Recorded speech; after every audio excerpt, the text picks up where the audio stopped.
In the spirit of shaping society, we ignite conversations and dialogue, and we look into last week's International Development Association Africa Heads of State and Summit Conference that took place at KICC in Nairobi. In this summit, Uganda's longest-serving president, Yoweri Kaguta Museveni's speech stood out as he noted the correlation between African countries and the Bretton Woods institutions.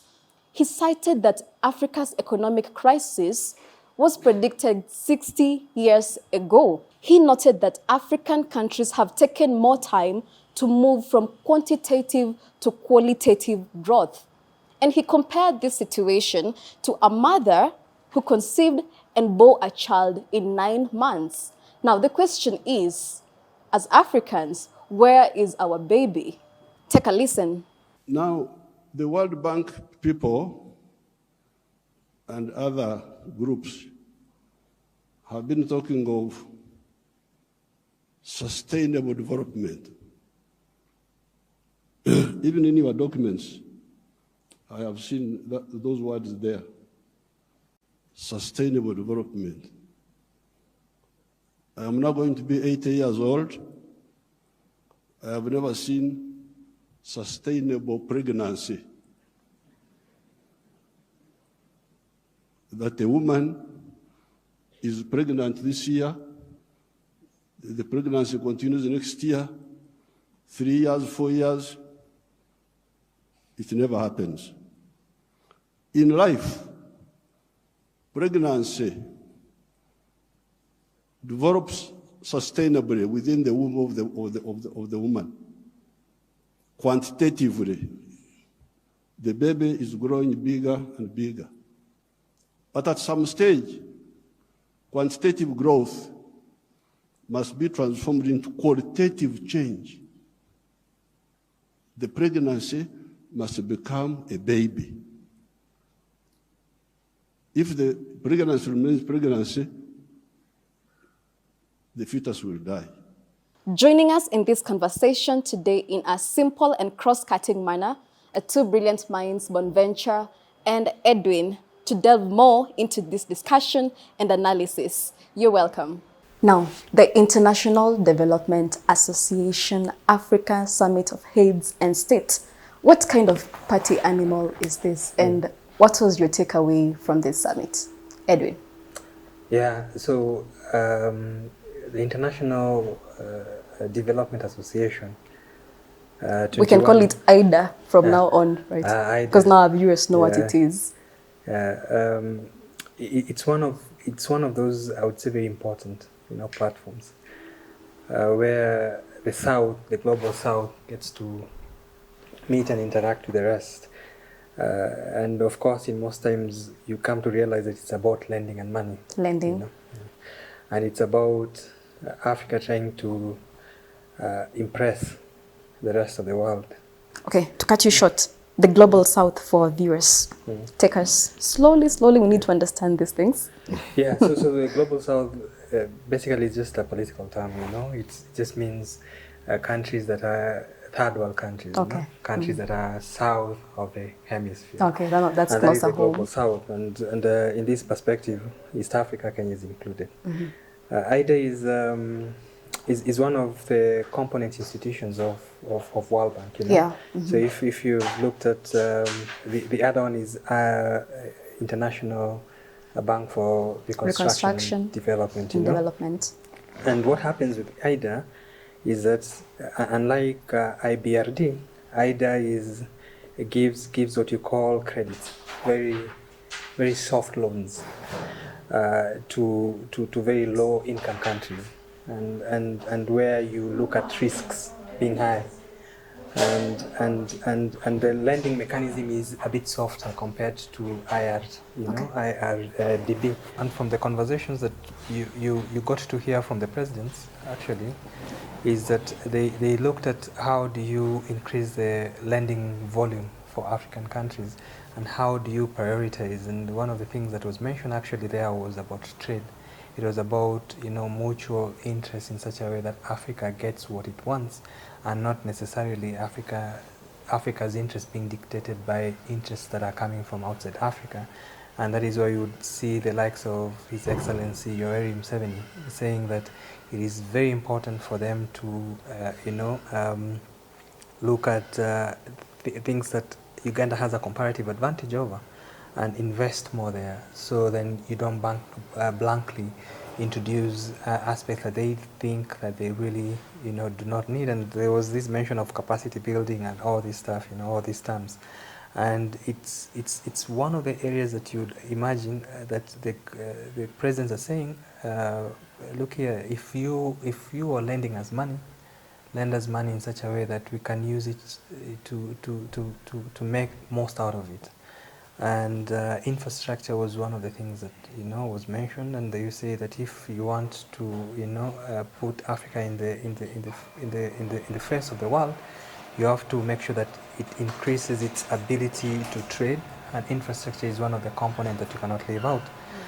But IDA operates, like I mentioned, IDA operates as a component that allows for countries like Kenya and so many other, because if you look at the membership, it's around 172, and if you look at the membership of World Bank and I think IBRD, it's around 188. So then you tend to have membership in both, but then you look at where you really need assistance and where you can get most money out of it.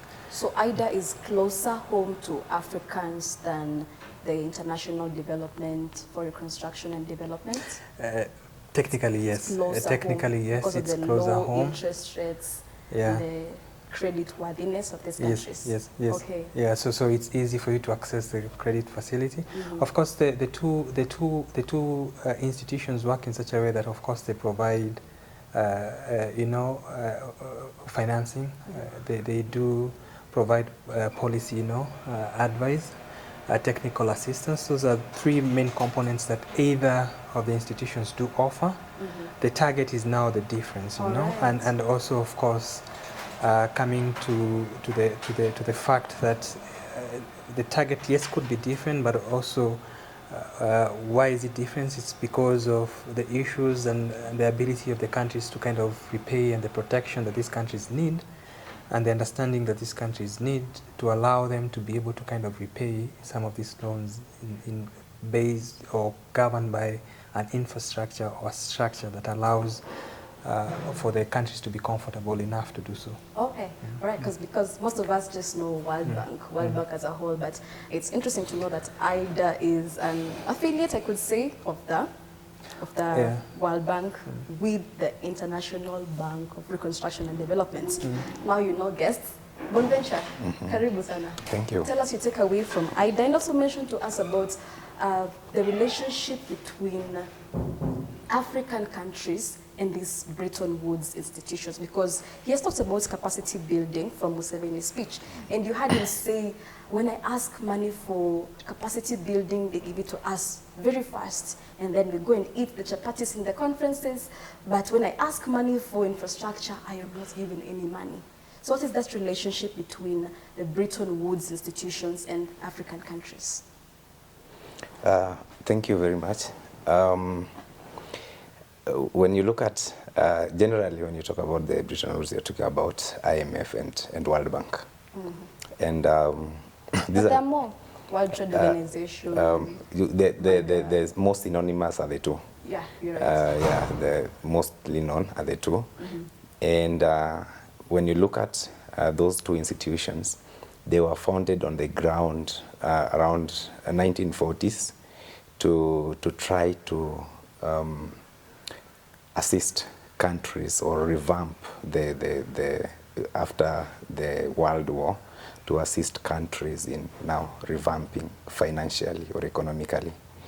And you understand, Africa was not, or the Global South was not part of that particular arrangement. So what then. countries were they focusing on at that time? Mostly the European countries and probably USA at that particular time. But again, you understand that Europe was mostly into Africa. That is where they were getting most of the raw materials. And I think, though they left, the situation in Africa, because they also had to ensure that they still have some roots in Africa. And I always say the easiest way for us to have a long-term conversation is where we have a give and take. Okay. And they provided an arrangement for the Global South in terms of financing, which over the years they have been providing in terms of capital. You know, the Britain woods are grounded on about three pillars. That is trade, capital, and trade and capital being some of the greatest pillars. Liberalization. So in terms, the other aspect of it is grants. So they supporting African countries with grants, capital, technical assistance, among many others.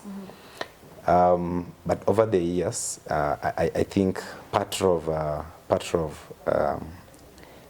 IDA, when you look at it correctly, the structure, how it has been structured, it's just the same aspect of the highly indebted Poor Countries Initiative. Oh, really? There is that initiative by World Bank and IMF. So they look at us as a poor country, as poor countries? Actually, there is that program for World Bank and IMF to support. It's an initiative by them to support highly indebted and poor countries. Or we can say low gross income. Oh, yes. More decent. So I think they tried to change the name to look more appealing.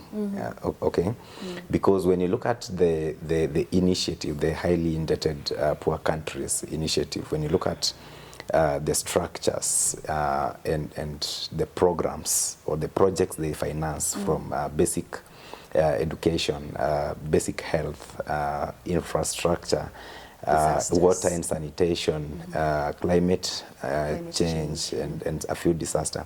It's not, they're not capital intensive financing. Really? Infrastructure is not capital intensive? No, they do not finance capital intensive projects. Oh, really? They finance, for example, digging of boreholes, you know. So the financing is, you understand the idea here is to provide low interest financing. Okay, and which comes with different with low, is more or less zero interest to support these particular programs. So it's not. Remember, you know, you understand. World Bank is there to make money at the end of the day. So when they have a program to support countries and they're giving them like zero or very little interest rate, they would not want that such monies to go to or funding to go to capital intensive projects. So who gives us the funds for capital intensive projects? We have now the World Bank under different programs, okay, providing different financial models. For example, right now we have about 160 billion that they have, I think around January or February, that they provided to government of Kenya to support them on one, trying to repay some of the interest that we have on other loans, and also for development. But now these for IDA the programs. That is where Museveni was talking about capacity building, because they are more or less intended for that. You need to understand that we are a dependent country, and for us for the Bretton Woods to ensure that we still maintain, we remain dependent, there are given aspects that they are able to finance. And I remember President Ruto asking that more allocation to be provided for them to access. but you understand again that probably President William Ruto is not requesting that money to do some of the things they are meant to do, but probably to divert or reallocate that money in other areas to do other projects. Okay. So many questions with that, but let me put it in this flow. Okay, I get your point. And Edwin, now he has talked about Bretton Woods institutions lending us for capital-intensive projects and soft projects, and even deviation of funds. But now we have seen a switch with Kenya's foreign policy, because the previous regime had the foreign policy was more inclined to the east. Look east. Yes. Look east policy. Look east, yes, look east policy. And now with this regime, it has shifted to the west, or we're not even sure where it is, because one day you'll see the president with the Iranian prime minister, one day you'll see him with Putin, another day you'll see him with the European leaders. So it's like we were transforming a nation, and Isaac Mwaura noted that he said it's a tanga-tanga policy. Now, with that, is that favorable for our trade and our relations, and how do we balance that with lending? Because there are those Chinese projects that are funding. The Chinese projects are very capital intensive. We've seen them build the expressway and other projects. Now, how do we balance that when it comes to lending and the infrastructure in our country and all other aspects, climate change? Yes. Good. Actually, if you look at our recent history, you realize that we got out of the Look East policy, which was started actually way back by Mwai Kibaki. There were two very big projects under what you call the One Belt, One Road initiative. So one of the projects was the Thika superhighway, right? And then the standard gauge railway came on board. And China stands to be one of our biggest lenders, actually. We are looking at 70%. Actually, this got to be quite significant with Mwai Kibaki coming into presidency. So I would say around 2003, thereabout. So China has been our biggest. Yeah, we are talking about 70% thereabout. Okay. So you're looking at a lender you're looking at one country that lends 70% of its money from China. Right, and the reasons why I think the country went looking east is because of what Bonaventure has just mentioned, the urge for the country to develop, and to have infrastructure, and to make sure that they utilize the loan in such a way that it can create the right environment to generate comparative advantage in terms of produce, in terms of trade, where you can, you have the right systems on board, and I think that could have been one of the reasons, but also the ease of accessing the loans was also the other thing, Exactly. And they have less stringent policies. Less stringent, which I think a lot of our leaders have also taken advantage of, and they've made a lot of business out of it. But the most important thing is that when you look at the current regime, then the whole connotation of tanga-tanga comes from the fact that then when they came into power, one of the things that they realized was that they needed to be more Pan-African, right? They needed to engage in more of lateral kinds of conversations. Is it a safe thing? It's kind of a delicate balance, but at the end of the day, what happens when you've squeezed 70% of your lending abilities, when you've pushed 70% of your lending abilities to one country, you also need to kind of ask yourself, of course at that point, you're almost to the limit, so you have to come back and start to look at who are these other friends that I could lend to. So normally if you have two friends and you've been lending from one friend all these years, you'd be, at one point it comes to the reality that you cannot continue lending as much as you've been lending from that friend, so you have to look for other friends. Because then you're getting to your limit, and these other folk get tired. And how will they feel about it?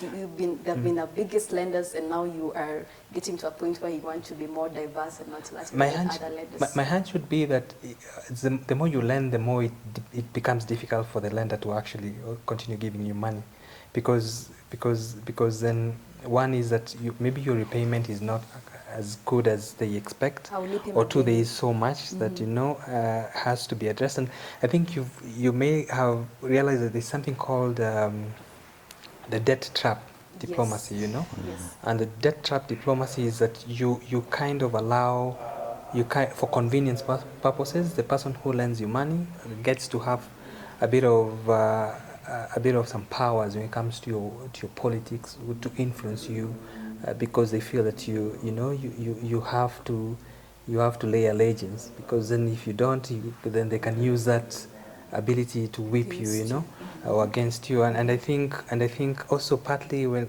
governments are trying to get out of that debt trap, scenario, and the only way is to find a balance and to get to the other side and say, look here, yes, we've gotten money, but it's not enough. Well, these are our problems, are too many. So as you go to World Bank and IMF, you go with a whole different discussion. These are the discussions that are now opening up, and the discussions are, yes, we're coming to you. In the first place, we left you because we couldn't do business with you. We couldn't get much of what we wanted, so we went east. But we're coming back to you with certain conditions. And these are the conditions that you see our presidents and leaders trying to communicate. And they're saying it's not going to be business as usual. That is why Kenya proposes to IDA, for instance, and says that you have to push the funding kitty, or the lending kitty, to about 270 or 280 billion dollars from where it is right now. Why? It's because we need to access more than just 10 or 15 billion. It's funny how you're saying that the Kenyan presidency, that he had the right to ask for more long-term concessional loans, including the quest to triple IDA's financial capacity to 279 billion. I mean, it brings the question that, are we just all about asking for cash for our projects? I mean, you heard Museveni say we are importing the basics of the basics. Our population is not a money economy. I mean, why are we importing? Rice? Why are we importing wheat? Why are we importing these things? Because if we become an importing economy, it takes us to be a borrower. But why can't we just produce these things for ourselves? What's happening to us, Bonventure? If I asked you today whether if you had an option of buying a suit, you'll tell me you want to buy a suit from Turkey, made in Turkey, or made in UK, or made in US. We have a defeatist mentality as Africans. So the problem is us Africans. Is us Africans. And the second thing is that governments or politicians, one, they are a reflection of the society, and because of lack of information and the defeatist mentality, they give us what we want. Okay, they try to generally, when you look at, for example, in many African states, people depend on government even for the most basics. For example, jobs. When the government, for example, government of Kenya cannot employ all of us. Government of Kenya has a total of about 900,000 employees. Kenya has a population of about 52 million. So the role of the government anywhere around the world is to create an enabling environment for business to thrive. It is the private sector that creates jobs. Government facilitates by ensuring there is infrastructure, there is security, there are amenities like water, yes, good sanitation, electricity, and all that. That is the role of the government. Where the government comes in, for example, recently you saw government coming in to provide subsidized fertilizer, kicking out all the fertilizer players in the market, and they determined the price. So if you imported fertilizer to sell, and government to sell at 7,000. Then government is selling their fertilizer at 4,000. So it has kicked the private sector out of business, technically. But the people are happy. Because it's The slower. same people will go out to say, we want jobs. Okay. But the private sector that created jobs have to reduce because the margins are not now working. We've lost 3,000 here. So how can they sustain themselves? You know? So the other thing, when we talk about us being a borrowing nation, those actions by the government orchestrate or put us in a position where we have to take loans. For example, the government is not in the business of making profit. So when it subsidizes fertilizer to about 4,000, for example, and that is just one aspect that I'm talking about, where did it get that money to subsidize that fertilizer? It's either a loan, mostly because Kenya, the amount of taxes that we are collecting cannot even meet our annual budget. So meaning we have to take a loan somewhere to finance this particular project and many others. So technically, we then have to sustain most of our projects through loans. Wow. Even including the Hustler Fund and the other. All of them are just loans. Those are all loans. So, so that we because at the end of the day, Kenya is reliant heavily on loans. We have then to prove to our lenders that we have the capacity to pay. And that is why we are going for concessional loans that can have low interest and can give us some more time to repay. You know, you understand right now we have quite some loans that are maturing. We have the interests are maturing like soon, and that is what is putting a lot of pressure on our fiscal budget, because the first item, expense in the government books to pay are the loans. That's according to President Ruto, because he says he's prioritizing loans over everything. Is because that is you default once, all the lenders run away. And you have to understand, government borrows internationally and locally. And local banks, for example, provide financing because they know the government has never defaulted ever since. So to maintain that, and for example, when Ghana defaulted, you understand the economic turmoil they got themselves into. So you do not want to go that direction. So you have to do everything. Even if, for example, there's a time when we could not pay our salaries, we had to delay for some time. Deni ilipwe kwanza kuliko hata walimu madaktari hata saizi wasilipwe. Yeah. So bora deni imelipwa.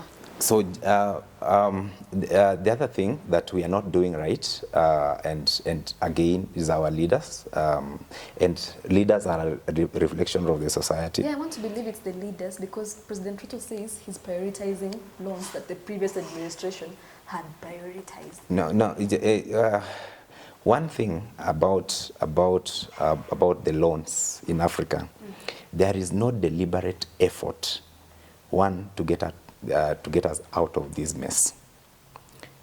Because if there was any deliberate effort, then government knows where to invest.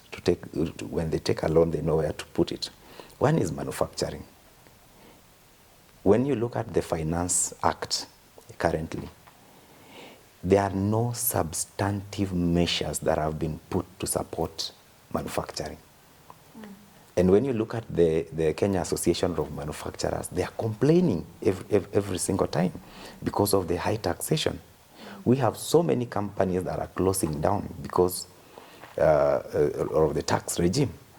That is sending away investors, people who could have put more money, meaning we have more jobs, we have the capacity to produce and do value addition in the country, so we are able to export complete or finished products.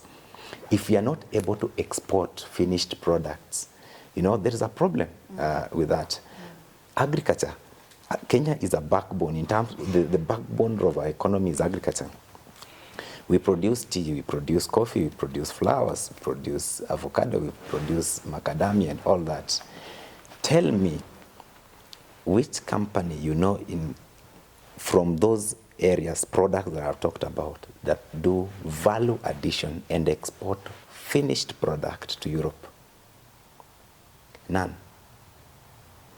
When did we start producing coffee in Kenya or tea? So we have very good strategies, very good plans, including the bottom-up economic transformation agenda of the president. But it's just like the big four agendas that the president had. When you look at it in print, it's so nice, so presentable. But go down there, it's different. And the other thing is misuse and blatant corruption that has made it literally impossible. And we thought that the president had the goodwill of fighting corruption, but everything is pointing to the direction that he's really entertaining it. Like right now, we have someone who has put the country in serious mess.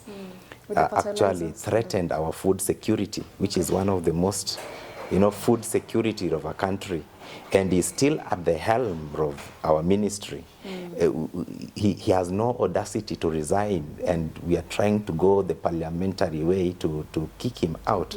And the president has the unilateral authority to say, my friend, this one we cannot do, we cannot handle like this. So those are very key sectors of the economy that when you see, we are joking around with. And the other thing is education. Again, there is serious joke in our education. Those are serious investment. Education, health, agriculture, security. Those are serious sectors that hold the economy. And now we have climate change also. Now, Edwin, is it so hypocritical for the president to say that his priority is reducing borrowing and repayment of the loans, but on the other hand, you see him with President Macron asking him that they need to reduce the punitive taxes on the loans they take, and then he's also asked for increasing the financial capacity by IDA to 279 billion. What are the political consequences? And it's double speak, don't you think? So he wants more loan. Yet he's telling us, kazi yangu nataka kupunguza hiyo, sitaomba na nataka kupunguza deni pia. Yeah, you remember at one point he mentioned something, and he said that you have to stop digging, but then there was this. Now you have to continue digging a little, I understand his position, because the president at this moment wears two hats. One, he's a politician. He has to still be charismatic to the people who elected him and continue providing this promise that things would be better. But at the other point, he gets to the reality where he's the CEO of the country, and as the CEO of the country, realize that there are certain things that needs to be fixed, and you realize that of course you don't have the money actually to fix them the way you thought. And as a country, we collect as we spend. We don't have a very stable economy that can be able to sustain even for a day or two money. In states they would even say federal, federal banks, or the ones that you can store gold. Of course we have, but you realize that we are in the tradition of collect, spend. And so whatever you collect, you have to look at what is the priority. The loans are priority, this is a priority, this is a priority. At the same time as you collect and spend, You have some of your cronies, some of the people you don't know, because government, like what Ventures mentioned, almost 900,000 people. You know, you have thugs there. You have, you know, policing all these people is not the easiest. As president, you have wash.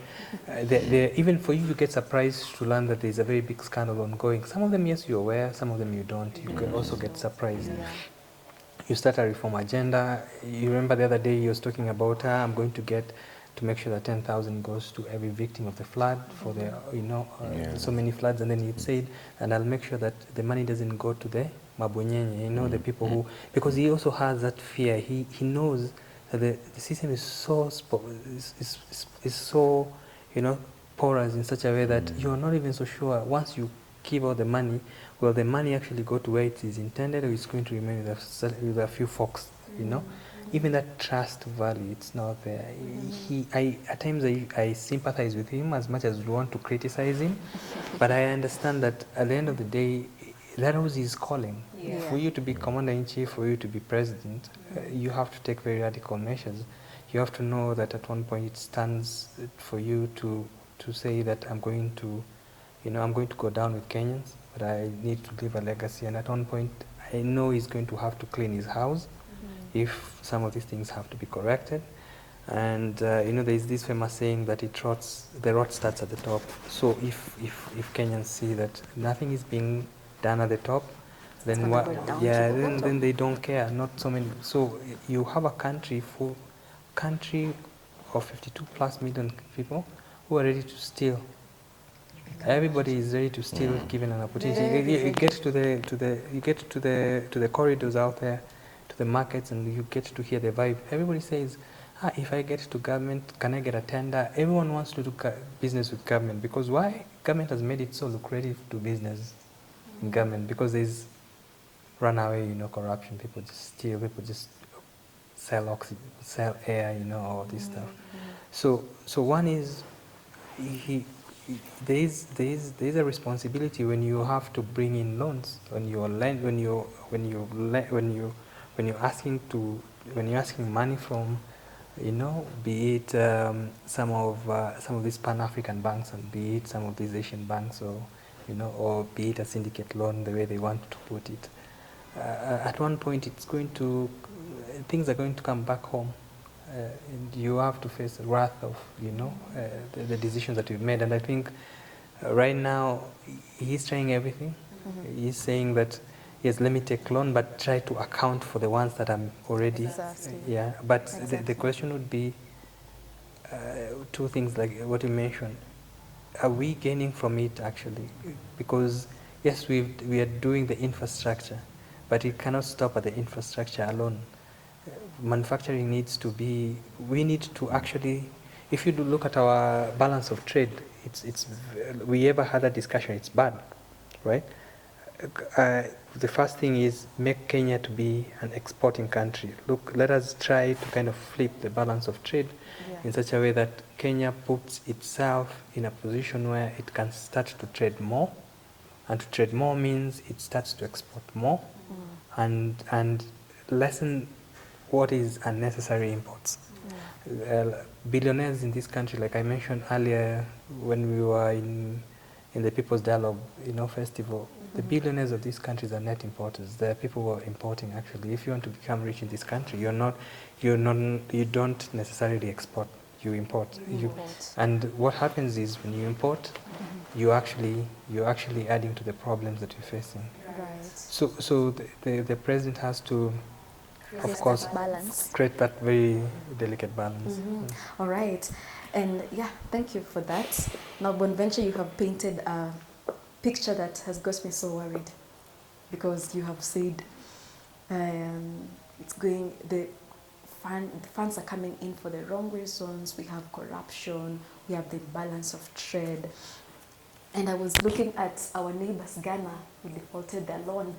Do you know that I got to know that the president asked for that loan, and then there's a minister who spoke, a member of parliament who spoke and said that that loan went to build a cathedral, and now Ghana is in this financial mess.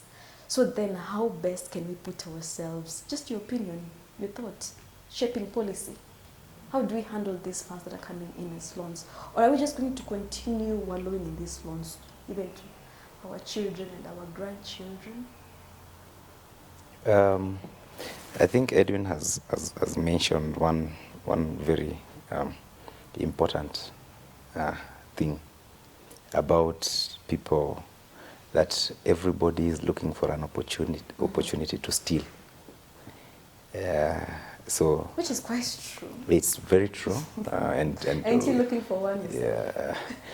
Not to steal, to make business, right? to do business. To do business. I have been trying, because I remember around 2021, I wrote to ESCC to introduce some topics even in schools on moral values, so that we are able to be an honest country.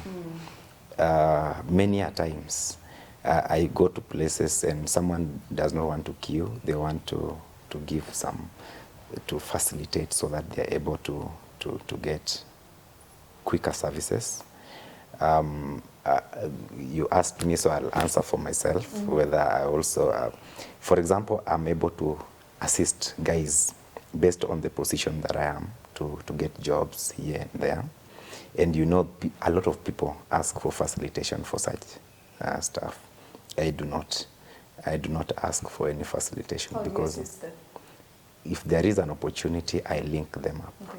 I link them, and based on merit, if they qualify, well and good. If they do not qualify, there is no amount of influence I can put for you to get it.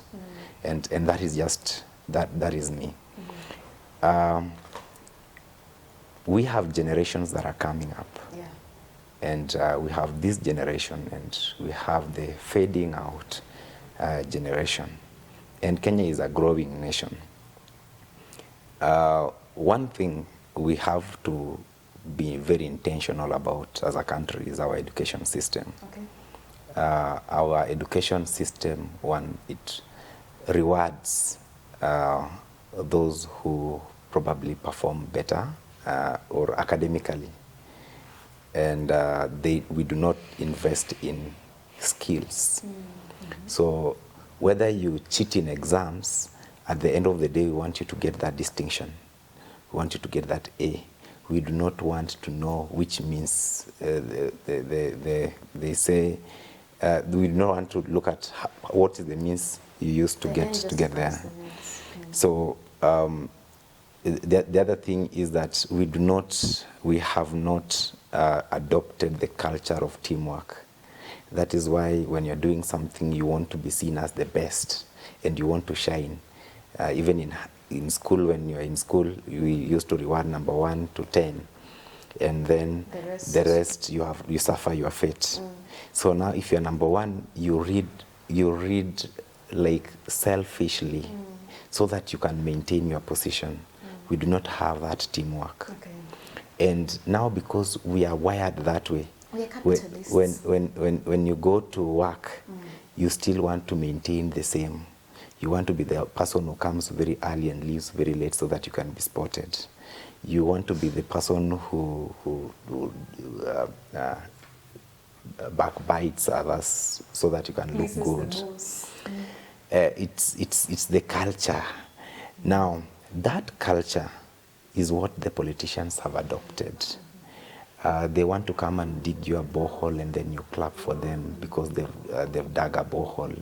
You've forgotten that it is their responsibility and they're using your resources to do that. You clap for them.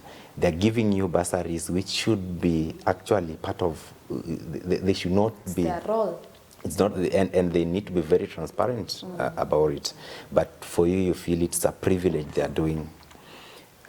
So the other thing is, our election system is very expensive, very capital intensive.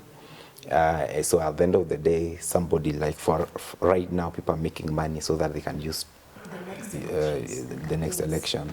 So we look at politics as an investment, not as a service. So when they go there, the first thing you have to do is to recoup your money. That is why with the national government and now with the devolution, we have decentralized corruption or decentralized corruption to 47 counties, 290 constituencies, 1,450 wards. Now, all these are avenues to steal because the MCA is being asked for roads when their role actually is legislation, representation, and oversight. And now they have to look for money from the person they're supposed to oversight, who is the governor, probably is an MCA. So they have to ask for some favors, give me this road, which comes at a condition. I gave you this road, you should not table this bill, or you cannot oversight me to this extent.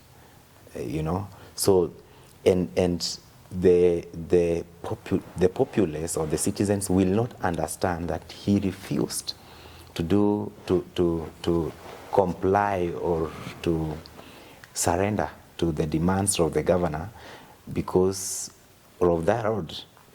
The people want the road. Likewise to the presidency, you know, when you look at our constitution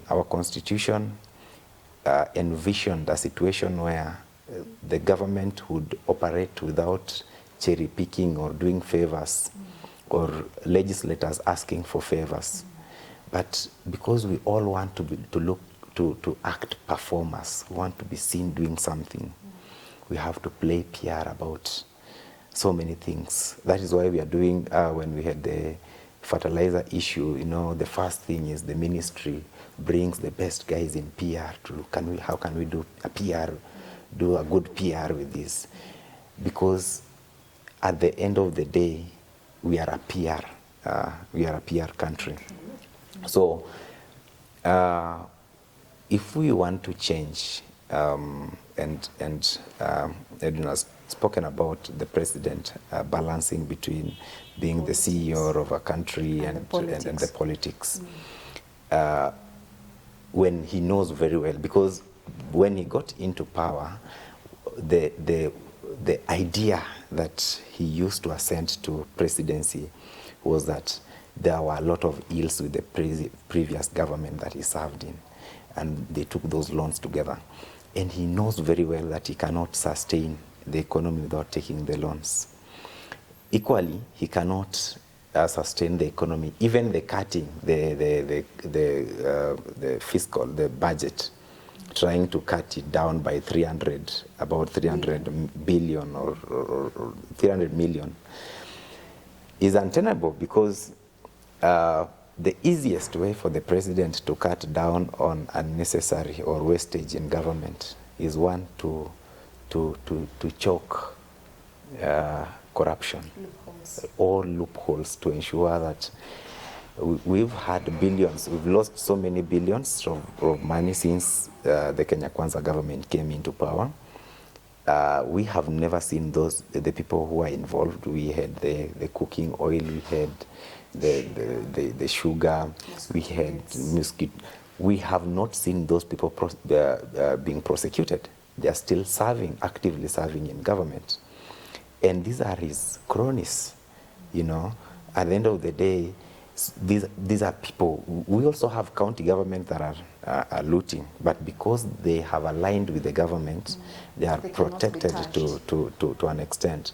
So there is a very thin line to how far we are able to go as a country, and it will take quite some time, but I believe that there will come a time when we'll put an end to all this. China did it. China was one of the poorest countries with a very big population, known in the world as a poor country and all that. But now today, China is not that poor country that we used to talk about. China is that country that is now developed the West a lot of stress. But so it will take one person to change the entire mindset of the entire country. At least you're given a positive note. Edwin, yes. For me is that loans are very important. Countries and governments have an obligation to sort out the problems that are affecting the people, and there could be challenges when it comes to accessing resources, and that's why they go for the loans.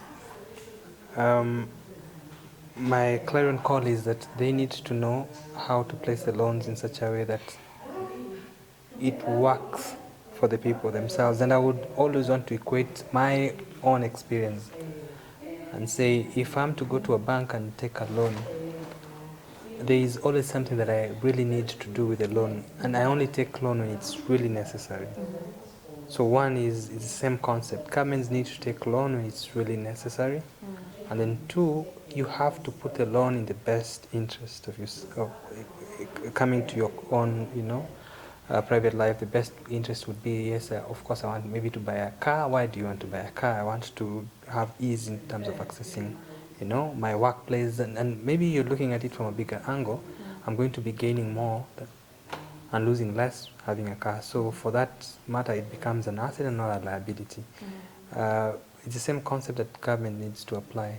If you're saying that, yes, I'm coming to do infrastructure, connect the infrastructure to something else. Okay. It cannot just be purely infrastructure.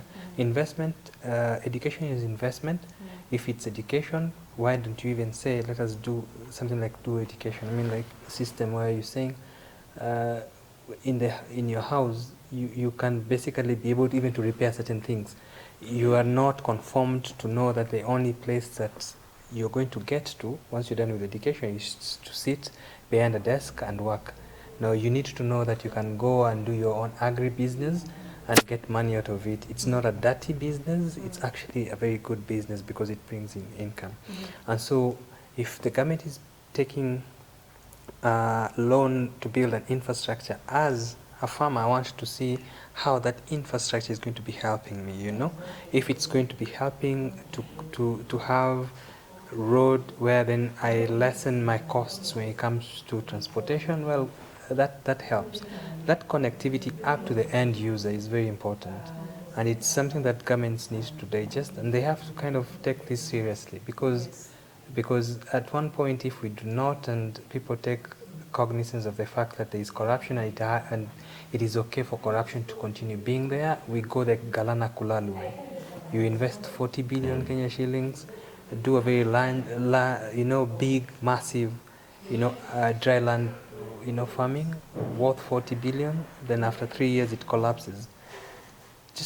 Just 40 billion, outside the window. We cannot do that. And then you'll go to another lender and ask for money and say that now we're moving from the east, we're going to the west. But you see, you're not addressing the real challenges of the people. So for me, that honesty is very important. All right. Yeah.